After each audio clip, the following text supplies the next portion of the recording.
It's a foggy night on Old Cape Cod. A perfect night for a mystery. Tonight, Cape Cod Radio Mystery Theater presents an original mystery thriller entitled The Case of the Automatic Murders. In tonight's story, we enter the realm of the supernatural. Mr. Doctor, you be careful. There's spirits in this house. There's spirits all around. That leads us inexorably towards violent death. Sybil, what are you doing? What's that in your hand? Oh! So now, sit back, relax, and listen as Captain Waverly Underhill confronts one of the strangest mysteries of his career in the case of the automatic murders.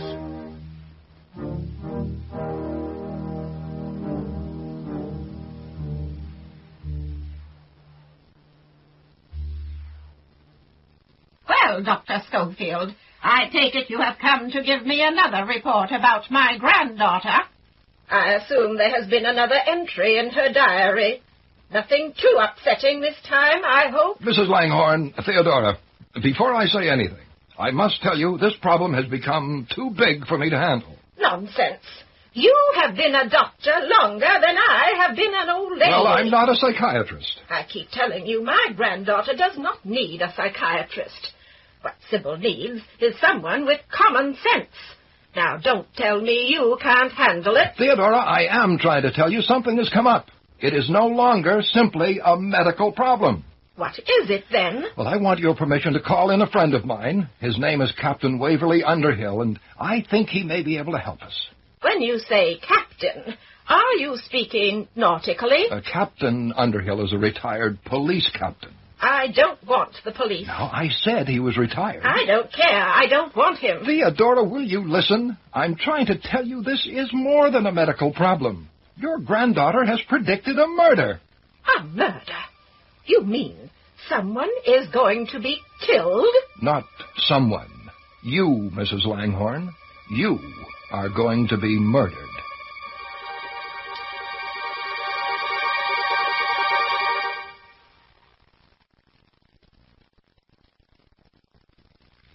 Breathe in and out. Once more now. In and out. All right, Waverly, you can put your shirt back on. But don't go yet. There's something I want to show you. What is it? Well, just a minute. You'll see. Get dressed, he says. But don't go yet. He wants to show me something. But he's not going to tell me what it is. Oh, these doctors are all alike. They love to keep you in suspense. Take a look at this. Do you recognize what it is? Well, it looks something like a pocket watch. But if I had to guess, I'd say it's probably a pacemaker. That's right. Now, I'm not saying you need one, but I think it's time you went up to Boston and let them run some tests. I knew it. I knew it. I never should have let you talk me into this physical. Look, Alex, I feel fine. There's nothing the matter with my heart. I'm not saying there is. It's simply that for your own good, I think you should go up there and... What is this? This is a miniature power cell. It sends the electrical impulses to your heart. Don't worry, it's very dependable. A battery, If it's so dependable, why do they call it a diehard? Couldn't they come up with a more appropriate name than that? Let me see that. It says nothing of the kind. Honestly, Waverly, sometimes I think you have a completely morbid sense of humor. Now, finish dressing, and when you're done, I want to take you out to visit a patient of mine. It's a medical case. It seems to be on the brink of becoming a police matter. Aha. I should have known you'd have an ulterior motive for suggesting this physical. Nonsense. You were long overdue. However, since you are here, and since you said yourself you were free for the afternoon... You thought there would be no harm in asking for a little free advice. Well, never mind. I'll wait for you in my office. I should have told him I don't make house calls.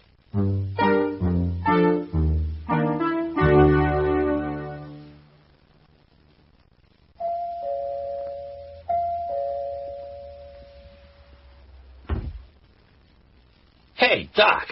This is kind of unexpected, isn't it? I mean, I didn't even know you was coming. Hey, Who's your pal? Nick, this is Captain Waverly Underhill. Oh, yeah? Pleased to meet you. Nick, would you mind telling Mrs. Langhorne that Captain Underhill and I are here? She's expecting us. Oh, yeah, sure. Why don't you wait down here? I'll go up and tell her. She'll be right down. Who was that? Believe it or not, the butler. I guess they weren't kidding when they said good help was hard to find. Well, Nick is also Mrs. Langhorne's chauffeur, which may explain why he was hired. Must be a hell of a driver. Well, Schofield, I did say I didn't make house calls, but I'll admit I've always been curious about what sort of place was back here. That's the largest private estate in Osterville. Quite a house, wouldn't you say? More like a grand hotel. Do Mrs. Langhorne and her granddaughter live here alone? Oh, plus the hired help. Besides Nick, there's a housekeeper named Greta, a Jamaican cook named Tishua, a full-time live-in nurse named Carol, several others who come in only during the day. Of course, there are men hired to take care of the grounds. Out back is a pond large enough to float the QE2. Altogether, at least a dozen employees. Must cost a fortune to keep the place up. It certainly does, Doctor. But since I was lucky enough to inherit one when my husband died, I don't find it too much trouble. Hello, Theodora. Allow me to introduce Captain Waverly Underhill. Captain Underhill, Mrs. Theodora Langhorne. How do you do? I want you to know it wasn't my idea to have you come. I see we have something in common already. I'm going to have some tea. Would either of you like some? Yes, with a wedge of lemon, please, Waverly. No tea, but I will have a soft drink. A Coke, if you have it. Theodora, I've already told Captain Underhill something about this case, but I think it would be best if we started from the beginning. You rang, Mom? Greta, please tell Tishua we shall have 2 teas with lemon. And see if there's a Coca-Cola for Mr. Underhill. Yes, Mom. You were saying, Doctor? Well, as I started to say... Never mind. I'll tell him myself. This whole thing started when I came across several entries in my granddaughter's diary, which I found very disturbing. You've seen the diary, I presume? He hasn't seen it yet, Theodora. I have it with me, but I wanted to wait until... Never mind. He doesn't have to see it. I can simply tell you it contains some very shocking passages. Statements full of hatred and resentment, mostly directed towards me. What did you do when you read it? Well, naturally, I confronted Sybil with what she had written. Mm-hmm. And what was her reaction? At first, she tried to deny it. Then, when I showed her it was all in her own handwriting, she became angry. Almost hysterically angry. Do you know why? Of course I know why. Because I exposed her. Mrs. Langhorne, how did you happen to read her diary in the first place? If you must know, I came across it by accident. I had gone up to her room, and I noticed it lying open on her desk. I only looked because for some time I have been concerned about her mental state. I thought it might help me gain some insight into her... Don't you think there's a chance she was upset because she caught you snooping in her diary? Dr. Schofield, I certainly did not invite him here to make insulting accusations. Waverly, please. Theodora, try to understand. Captain Underhill is only trying to help. Waverly, the important thing is that once Mrs. Langhorne realized her granddaughter sincerely believed she was telling the truth, she became concerned, and that's when I was called in. Of course, I recommended a psychiatrist, but she insisted. And so for the past few weeks, I've been doing my best to treat Sybil for what I assumed was a deep-seated psychosis. At least, that's what I thought until quite recently. Here's your tea, Miss Langhorne. Thank you, Tishua. Just put it down. We didn't have no cork, so I brung them on a Pepsi. That's fine. You may go. Go on, Doctor. I was about to say, the case took on an entirely new complexion when I read the last entry in Sybil's diary. I should explain that I've been seeing Sybil every day, and every day she lets me see her diary without having looked at it herself. The passages which appear overnight frighten her. She no longer wishes to know what she's written. What does the last entry say? Well, here, let me read it to you. It's not at all like the others. It's as if someone else were talking, trying to communicate through Sybil.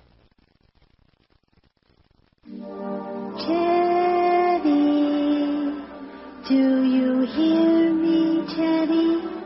Remember University Avenue, the brownstone number 11, how we feared for our immortal souls. Dear, now I am here, trying to reach you, to warn you of the danger that surrounds. Beware, the soul you sent away has come back, seeking revenge. Beware, the one who wears the string of pearls is plotting your death.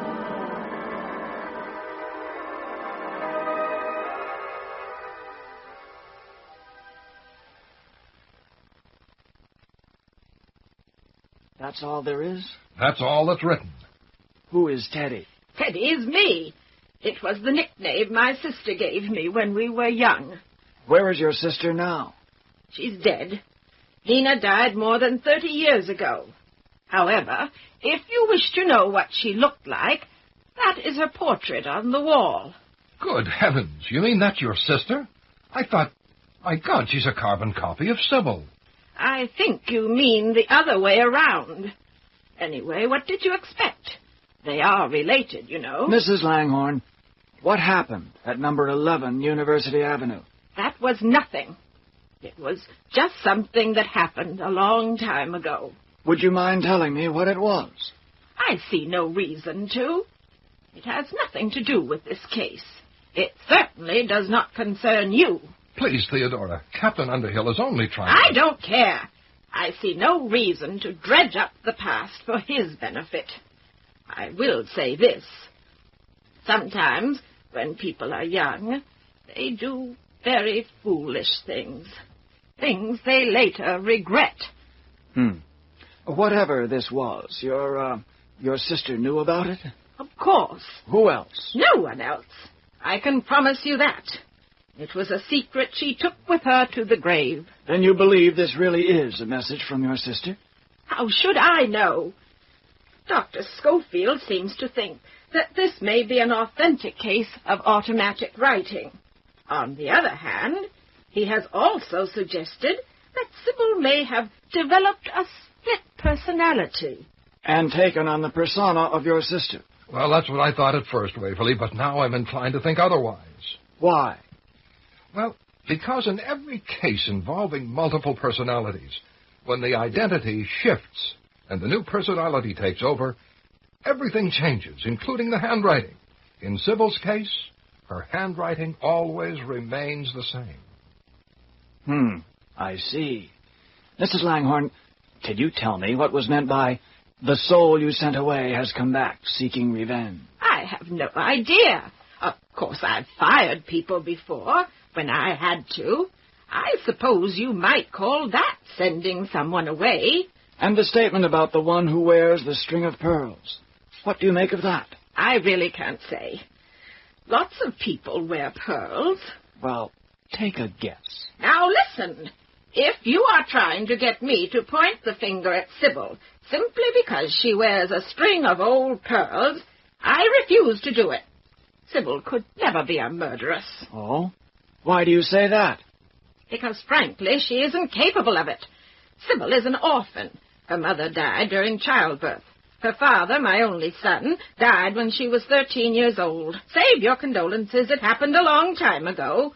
I can only say it was ungracious of him to die and saddled me with the responsibility of raising a spoiled teenage girl who had already been set in her ways and was completely lacking in self-motivation. How old is Sybil now? 19. Mrs. Langhorne, if you don't mind my saying so, you don't seem very concerned about what amounts to a death threat against you. Mr. Underhill, when you get to be my age and someone tells you you are going to die, it doesn't come as a great surprise. Besides, I am quite used to death threats. I get them every time I visit Dr. Schofield for a checkup. Ah, I see we have something else in common.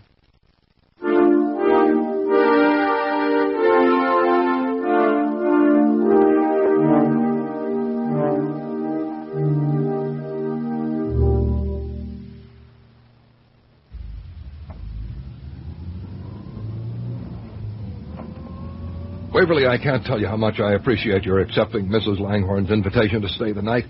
I know I'm going to feel a lot more comfortable having you there. I'm sure Mrs. Langhorne feels the same way. Really? I think Mrs. Langhorne will feel more comfortable when I leave. She may be happy to have you, but somehow I don't expect to end up on her Christmas mailing list, if you know what I mean.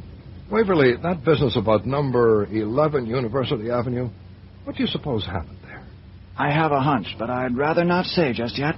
I'll know better after I do a little checking. Well, I still can't get over the uncanny resemblance between Sybil and her Aunt Nina.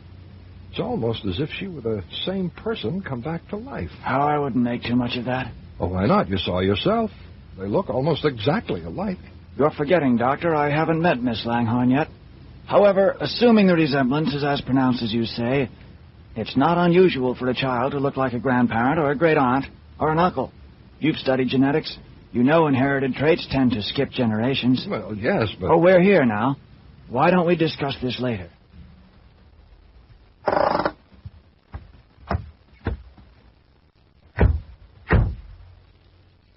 Hey, Doc. Back so soon. Yes, Nick. Got your overnight gear, I see. That's right. That's good. It's always good to be prepared. Nick, would you mind seeing to our bags? Oh, yeah, sure.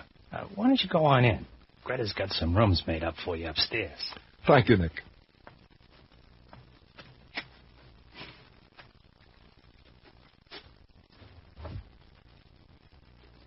Oh, hello. Excuse me. I was just leaving.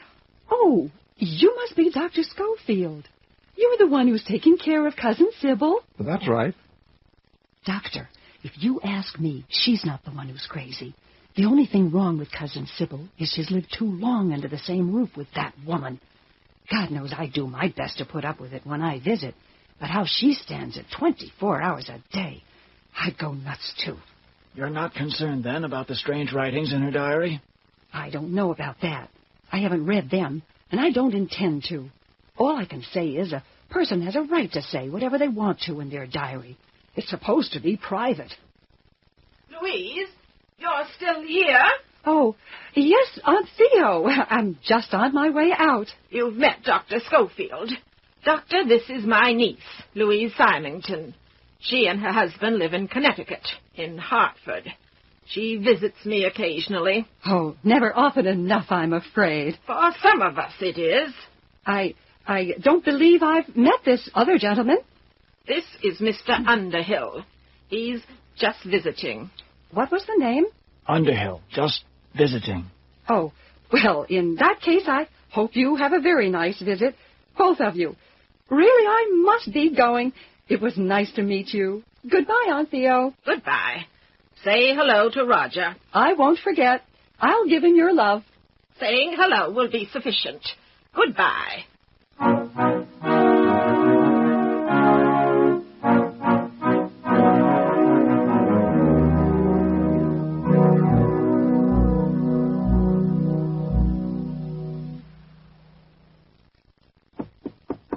It's open.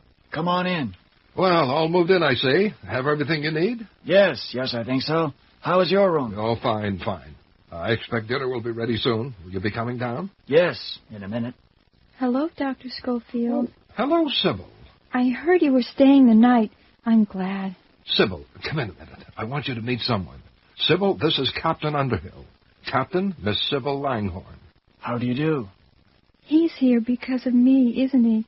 Something's going to happen, isn't it? Now, Sybil. I want you to stay, Doctor, but does he have to be here, too? If my popularity continues to improve like this, I may have to run for public office. What's he saying? Never mind, Sybil. Now just listen to me a minute. Doctor, I know something is going to happen. Why do you say that, Miss Langhorne? Because I can feel it. It's like a pressure, like the feeling before a storm. It has something to do with what I wrote last night, doesn't it, Doctor? Well, perhaps it would be best if we sat down and went over what was in the diary. No, I don't want to know. Then you mustn't excite yourself. I invited Captain Underhill here because I believe he can help us. The important thing for you to do is to relax and trust us. I know you're right. I'll try, I promise. Miss Langhorne, would you mind if I asked you a question? No, what is it? Could you describe for me exactly what happens when these nighttime episodes occur? I I don't know. You must have some recollection. That's just it. I don't. I didn't even realize I was doing it until my grandmother confronted me with what I had written. It happens while I'm asleep. In the morning, I don't remember a thing. I wake up feeling exhausted, as if I hadn't slept. Sometimes I have a stiff neck. Do you have any theories about what's causing this? Perhaps they're right. Perhaps I am crazy. Grandmother's always said I live inside a dream world. On the other hand, if it is automatic writing and someone is trying to communicate through me, I know I shouldn't resist. I just wish it wasn't so frightening. I just wish this terrible feeling would go away.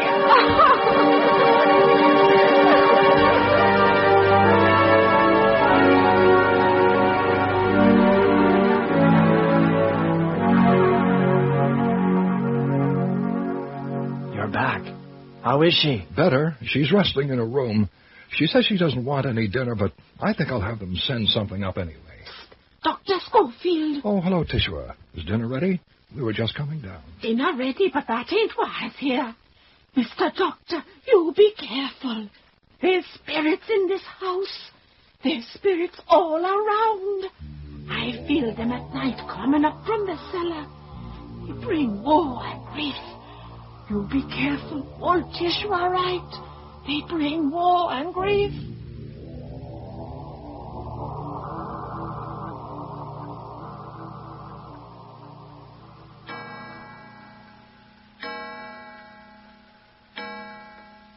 Mrs. Langhorne, it's 3 a.m. and you're still awake.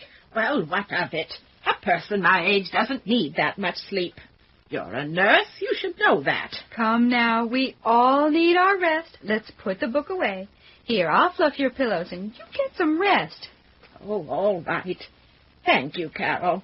You're always so good to me. Oh, nonsense. I'm not always good to you. Here, shall I pull these curtains, or would you like them open? No, the moonlight doesn't bother me. All right. Now you know I'll be right next door. Just buzz if you need me. Good night, Mrs. Langhorne. Thank you, dear. Good night.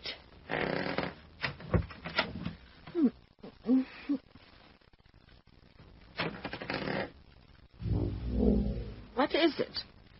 Carol, did you forget something? Carol, is that you? Sybil, what are you doing? What's that in your hand? Oh! Get the light! Quickly, the light! Well, the letter opener in her hand. Get it away! Sybil, let me have it. Yes, take it. I don't even know how I got here. What's happening to me? I must be losing my mind. What's wrong here? I heard screams. Is everyone all right? All right, Doctor. Everything is fine. Sybil was just walking in her sleep. Theodora, you sure you're all right? I am fine, Doctor. Please, take the child back to her room and stay with her until she calms down. Carol, you go along, too. Mrs. Langhorne. I am perfectly fine. Now go, all of you, and let me get some rest. Well, all right, but... Well, if you need me, you can reach me on the phone in Sybil's room. Yes, I know. Now, everyone, please, go. After that, I may never get to sleep. Now, where did Carol put my book? Hello? I thought I heard a commotion. Mr. Underhill, is it your habit to enter a woman's bedroom without knocking? The door was open. Then please leave and close it as you go. What happened? Never mind. I'm too tired to explain. Ask Dr. Schofield.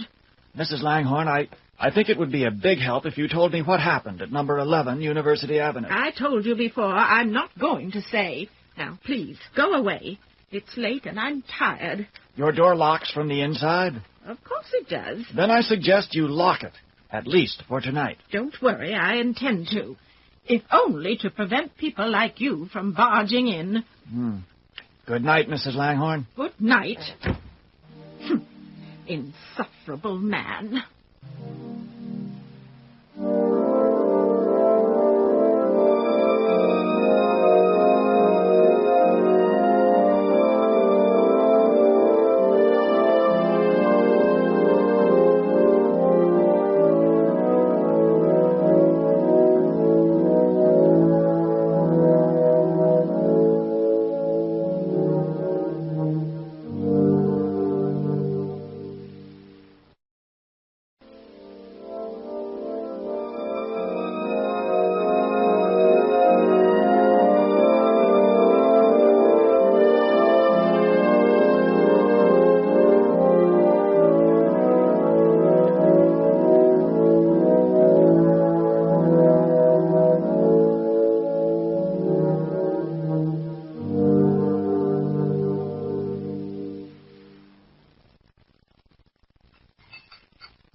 Good morning, Schofield.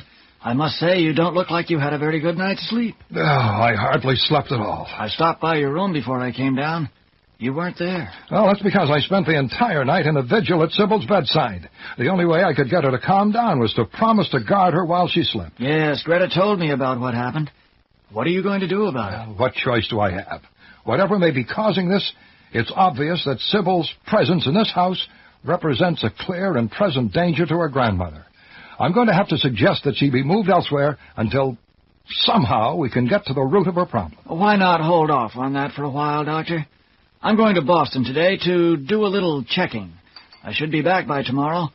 For now, let's leave things as they are. Well, if you really think it's wise... Yes, I think so. Also, do me a favor, if you will. See if you can arrange with Mrs. Langhorne to let me stay one more night when I get back. That may be difficult, but see what you can do.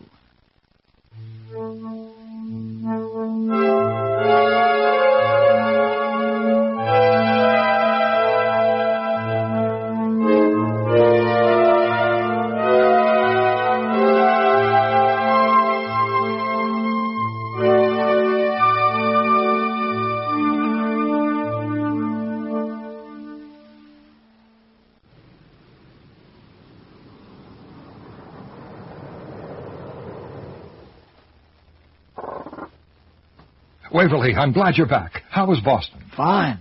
What's wrong, Alex? You look worried. I've been anxious to talk to you. Something's happened. Last night? There's been another entry in Sybil's diary. Come inside, I'll show you.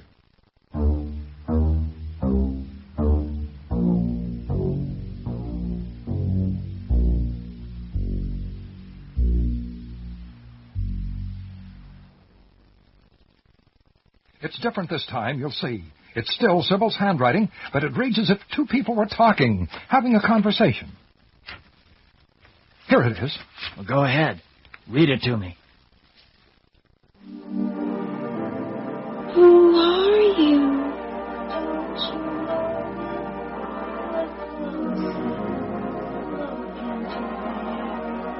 I feel I know you. I feel I know you. I feel water seeping into my soul.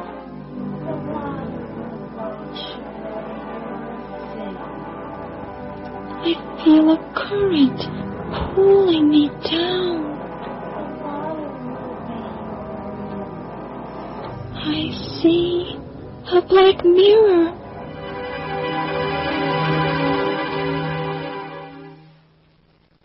That's all? That's all that's written. What do you make of it? Does Sybil know about this? Not yet, but I'm thinking I'd better tell her. No, don't do that. Let's wait. Where is Sybil now? Taking a nap on the veranda. She said she was exhausted. She's also complaining again of a stiff neck. Uh-huh. Doctor, I wonder, could you take me up and show me her room? Well, yes. Well, certainly. We can go up right now if you like. Lead the way.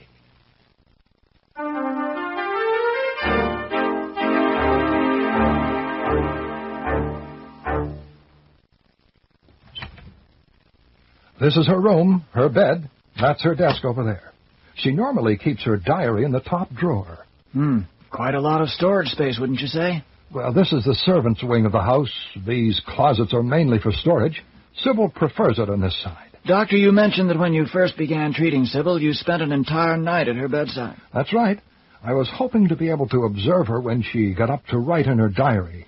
I sat in this rocker right here. And nothing happened? Absolutely nothing. She slept peacefully through the night. Waverly, what are you doing? Just checking under the bed. I must say I'm not surprised your experiment didn't succeed.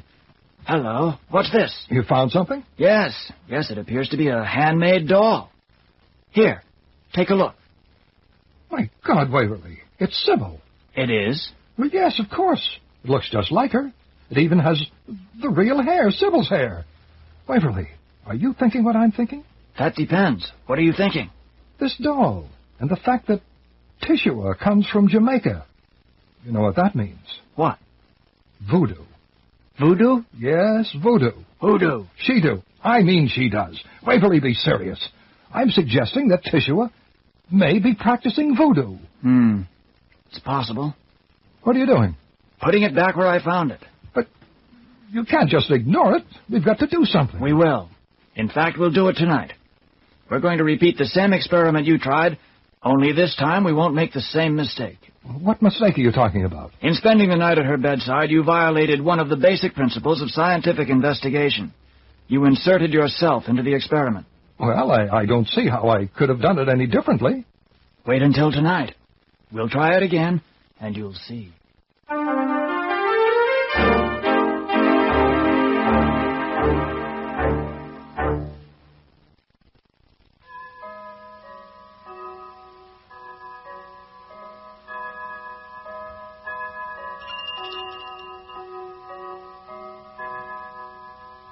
You rang, Ma'am? Greta, have you seen Dr. Schofield? Yes, Ma'am. The other gentleman returned from his trip about 15 minutes ago. I saw the two of them go upstairs. Shall I go on? No, don't bother. What about Sybil? Where is she? I believe taking a nap on the veranda. She said she was tired. What is it, Greta? You look like you're seeing a ghost. Behind you, ma'am, out there on the lawn. It's Miss Sybil. She's doing it again. She's walking at her... Quickly, go follow her. See that she doesn't hurt herself. Yes, ma'am. But don't wake her up. That could be dangerous. Look, she's heading straight for the pond. Well, hurry. Go and stop her.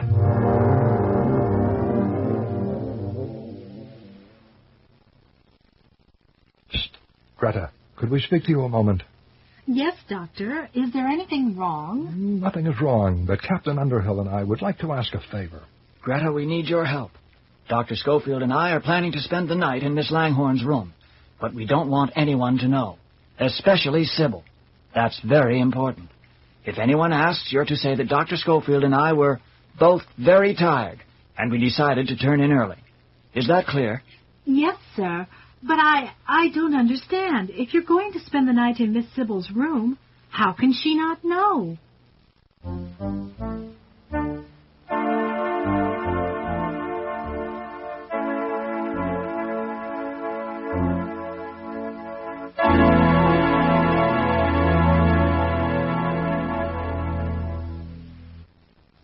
Well, Doctor, comfortable? Comfortable? How can I be comfortable? We're sitting in a closet no larger than a coffin. It's stuffy, it's cramped, it's pitch black. There's hardly any oxygen. I can't believe you expect us to spend the entire night this way. I offered to do it alone. Oh, never mind. I'm not complaining. Waverly. Yes? Are you convinced we're doing the right thing, not to warn Sybil about the passage in her diary? After what happened this afternoon down at the pond... I think it would do more harm than good. But the diary said the water would be her release. She was headed straight for the pond, and the pond was like a black mirror. First of all, Doctor, when a person sleepwalks and wades into a pond, 99 times out of 100 they'll wake up before drowning. Secondly, the diary does not actually say she's going to drown. It says the water will be her release. Do you propose that we warn her to stay away from water altogether? Not to drink it, not to wash with it, not to take a bath? Oh, no. It's far better that we keep a watchful eye on her than upset her with any dire predictions about her death. I hope you're right. I'd hate for something tragic to happen. By the way, I completely forgot to ask you, what did you find out in Boston? Nothing definite, but what I did learn seems to confirm what I suspected from the beginning. I found out that Theodora and her sister Nina both attended Wellesley College. I tried locating the brownstone at number 11 University Avenue, but it had been torn down years ago. However, I talked to a neighbor who remembered that a certain doctor once lived there, a physician who apparently did not have a very upstanding medical reputation. Then you think that... I think that one of the two sisters, most likely Theodora, had an illegal abortion. Her sister probably helped arrange it. To avoid a scandal, I expect they vowed never to tell anyone as long as they live. Waverly, remember, the diary says, the soul you sent away has come back seeking revenge. You don't suppose that could mean the soul of an aborted child? Oh, no, I don't think so. If anything, I would suspect that... Shh. Wait. Here she comes now. Keep your voice low. Lovely, isn't she?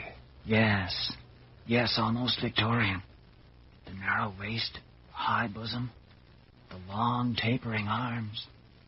She almost belongs to another era. Look, Waverly, She's getting undressed. We can't watch. Oh? Why not? Because it wouldn't be right. Oh, come now, Doctor. You must have seen thousands of women undressed. Not under circumstances like this. I feel like a peeping Tom. Very well. Don't watch if you don't want to. This is a scientific experiment, and I intend to make sure I don't miss a thing. Are you still watching? Of course. Well, don't keep me in suspense. What's she doing? She has taken off her dress. Now she's getting ready to put on her nightgown. What is it? I think I've just discovered a natural substitute for a pacemaker.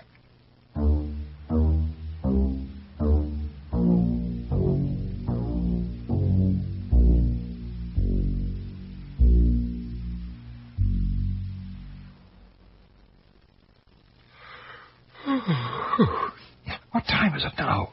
It feels like it should be morning. I can't see my watch. I'd say it's around 2:30.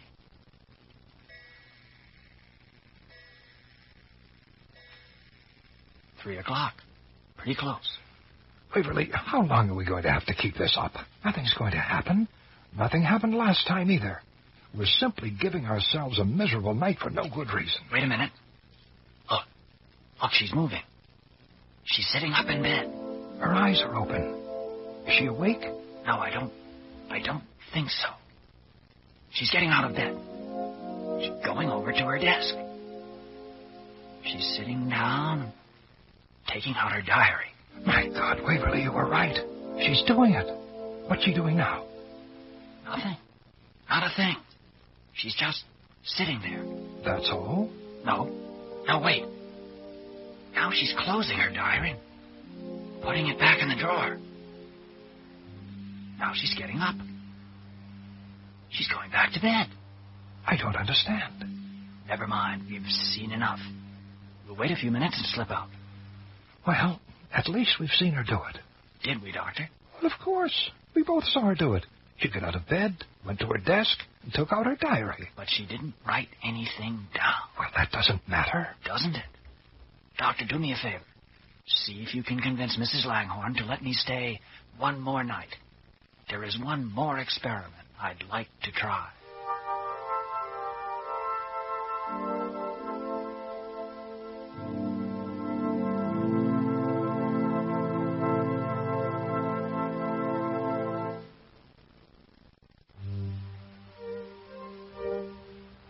And so I said to Roger he simply must take more time off so that we can arrange to come up more often.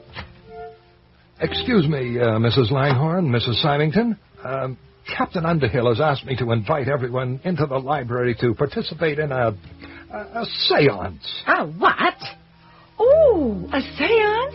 Is that what he said? Oh, Aunt Theo, that sounds like fun. Dr. Schofield, is your friend serious? Yes, ma'am. I'm afraid so. Now, see here. When I gave permission for Mr. Underhill to stay here another day and night, I did so with the expectation he was not going to waste his time and ours playing silly parlor games. Oh, come on, Aunt Theo. It'll be fun. Louise, I have no intention of doing any such foolish thing. Oh, please, Mrs. Langhorne. Captain Underhill feels it's essential that everyone participate. Please. As a favor to me.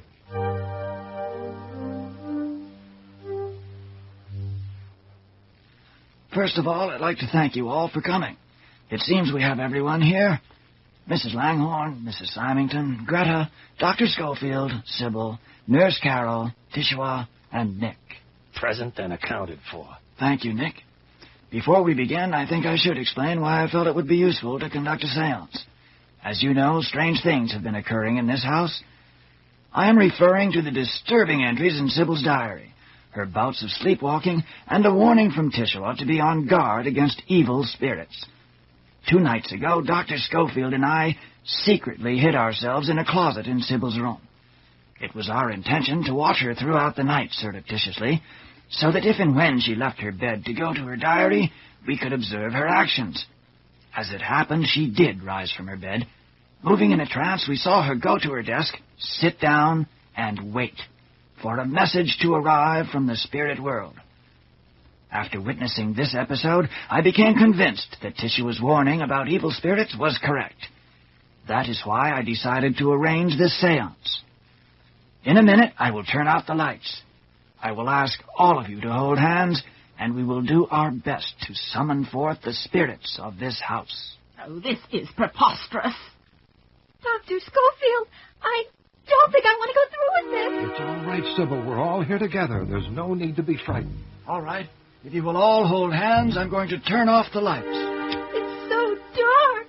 Couldn't we have one light? Waverly, how about a candle? Shh, quiet. We must concentrate. Spirits, we call upon you now. Spirits, can you hear us? Come forward and reveal yourselves. Mr. Underhill, I can feel them. He's coming. Spirits, we summon you. Speak to us now. Listen to me, Sybil. Pick up your pen. Now listen and write exactly what I tell you. Louise, that's your voice. Write what I say. When you are finished, you will go back to bed and forget. Do you understand, Sybil? You will forget everything. That's enough. Lights, please. Thank you. What you were listening to just now is the beginning of a conversation that took place last night between Sybil and her cousin Louise Symington. Oh, don't be ridiculous. I wasn't even here last night. True, but as the saying goes, a phone call is the next best thing to being there.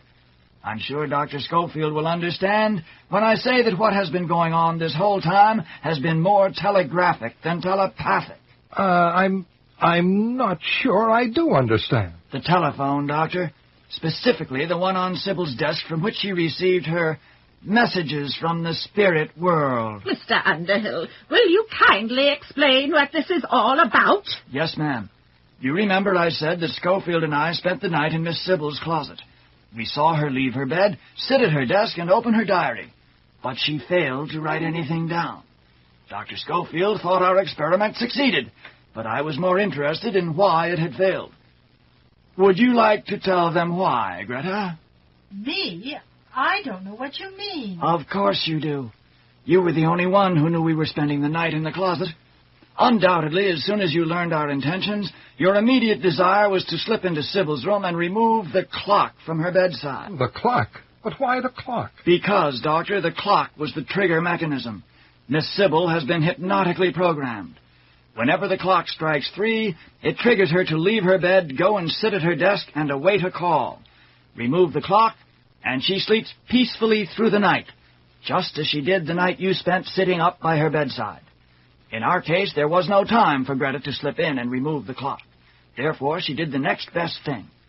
She telephoned Louise Symington in Connecticut and warned her not to place the call. That was why there was no entry in the diary that night. It also explains the stiff necks she complained about, which came from cradling the phone while she took dictation. Last night, I hid in the closet one more time. Only this time, I took precautions to make certain no one was aware of what I was doing. As a result, I was able to intercept the call and make this recording. Louise, why would you do such a thing? She did it, Mrs. Langhorne, because she saw herself being edged out of her inheritance. She realized Sybil was going to inherit, and so she instigated a plan that would cause you to disown her. The offensive remarks she forced Sybil to write in her diary were supposed to do the trick. However, instead of kicking Sybil out, you called in Dr. Schofield. Failing at that, she tried again with a scheme that would make it look as though Sybil was intent upon murdering you. When Sybil showed up in your bedroom with a letter opener, that should have been the final straw. But even then, you refused to withdraw your support. That left her with only one alternative. She planned to murder Sybil. The passage in her diary talking about the water being her release was laying the groundwork for a fatal accident that would look like suicide. That explains the pond. Not really, Doctor. I still believe that was a coincidence. If you recall, Sybil was taking a nap on the back porch around 3 o'clock in the afternoon. When she heard chimes from a downstairs clock, she got up as she normally would. She may have been headed for the pond, but I suspect she was actually searching for her desk. But, Waverly, what about number 11 University Avenue? Haven't you already established that only Mrs. Langhorne and her sister knew about that? That was before I learned that before coming to work for Mrs. Langhorne, Greta had worked for Mrs. Langhorne's sister. In fact, that was how she came here. When Nina died, Mrs. Langhorne hired her. Yes, that's right. I did. I suspect before Nina died, she felt the need to unburden herself of a secret she had kept all her life. She may have told Greta, or Greta may have overheard her confess it to someone else. In either case, it gave them a very useful piece of information to make the messages from the spirit world appear more authentic. Louise, where do you think you're going? We're leaving. Come on, Greta. I'm sure we've both heard enough of this silly nonsense. Waverly, you can't just let them go. It's all right. Sergeant Blake and Officer Delaney are waiting outside to say hello. I apologize, Mrs. Langhorne, but this time it really was necessary to call in the police. Not at all. I don't mind a bit. Now, if you'll excuse me, I think I'll be going. Captain Underhill, won't you at least stay for supper? Oh, no, thank you. I'm sure I've overstayed my welcome as it is. Wait a minute, Waverly. What about the doll? The doll? That's the one we found under Sybil's bed. Oh, well, I'm sure Tishua can explain that. It's the doctor. I put that doll there to protect Miss Sybil from the evil spirits. You see, Alex, not all voodoo dolls are employed for harmful purposes. This one was intended to ward off the evil spirits.